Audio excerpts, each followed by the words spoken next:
आजचा जो दिवस आहे 23 मे, तो एका अर्थाने बघितला तर मी असं म्हणेल की खूप छान छान आठवणींचा हा दिवस आहे.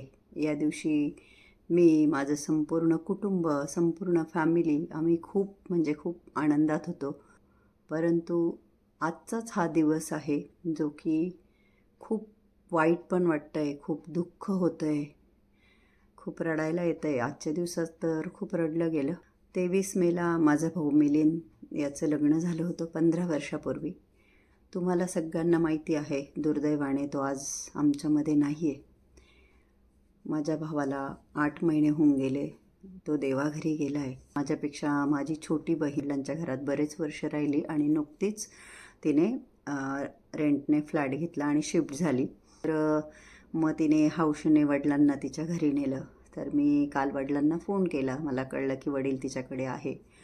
तर मी जेव्हा फोन केला तर वडील माझे असं खूप मोठमोठ्याने रडत होते. वडील मला सांगत होते की मला भाऊ घ्यायला येणार आहे, मिलिंद मला घ्यायला येणार आहे. माझा भाऊ मिलिंद आईवडिलांवर, बहिणींवर, बायको मुलांवर सगळ्यांवर खूप प्रेम करायचा, खूप प्रेम करायचा.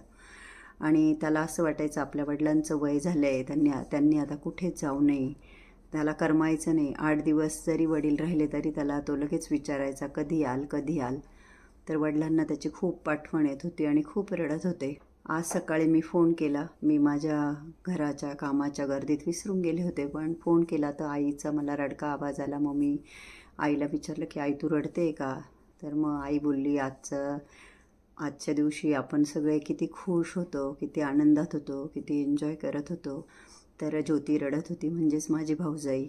आज मिलिंद भाऊच्या लग्नाला 15 वर्ष पूर्ण झाले आणि मम्मी पण खूप रडली, आई पण रडली. आज माझ्या सगळ्या बहिणी, माझं सगळं कुटुंब मिलिंदच्या आठवणीने खूप रडलं. मला त्याची खूप आठवण येते. मला 1-2 वेळेस मनात आलं की ज्योतीला फोन करावं, म्हणजेच माझ्या भाऊजाईला, पण माझी हिंमत नाही झाली. खरं सांगते, माझी हिंमत नाही झाली. मी तो विचार करूनच मला हे वाटत होतं की मी काय बोलू तिच्याशी, काय सांगू, काय सांत्वना देऊ मी तिला. आजचा दिवस तिच्यासाठी काय होता आणि आज काय परिस्थिती झाली आहे, तर खरंच माझी हिंमत नाही झाली. रोज असं घडतं म्हणजे घडतं. आम्ही 6 बहिणी असल्यामुळे एखाद्या बहिणीशी बोलताना म्हणा, आईशी बोलताना म्हणा, वडिलांशी बोलताना म्हणा, भाऊजाईशी बोलताना म्हणा, मिलिंदची आम्हाला आठवण येते आणि आम्ही भावूक होऊन जातो, रडतो.